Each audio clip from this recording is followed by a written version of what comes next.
Hello everybody, my name is Neacsu and welcome to my channel. Today I'm going to show how to use the ContentAware Scale in Photoshop.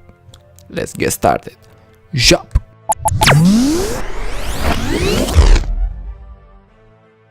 So, what I want to do is to fill this this side over here on the left, and I will use the ContentAware Scale. Before we get started, I want to show you something. If this image is a smart object, you can use the ContentAware Scale.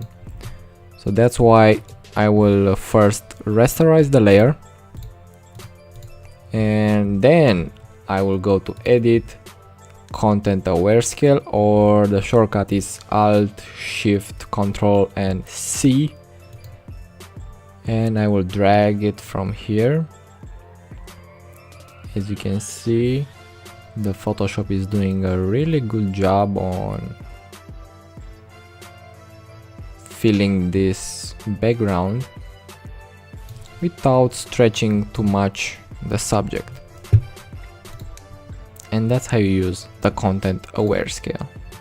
So keep in mind to make the image rasterized and not smart object, because it will not allow you to use the ContentAware Scale. That's it. Thanks for watching. I highly appreciate the time you're spending watching my videos. Let a comment down below and tell me what do you think about this video and what do you want to learn next. And don't forget to like and subscribe to my channel. I post on every Monday, Wednesday and Friday. Neacsu.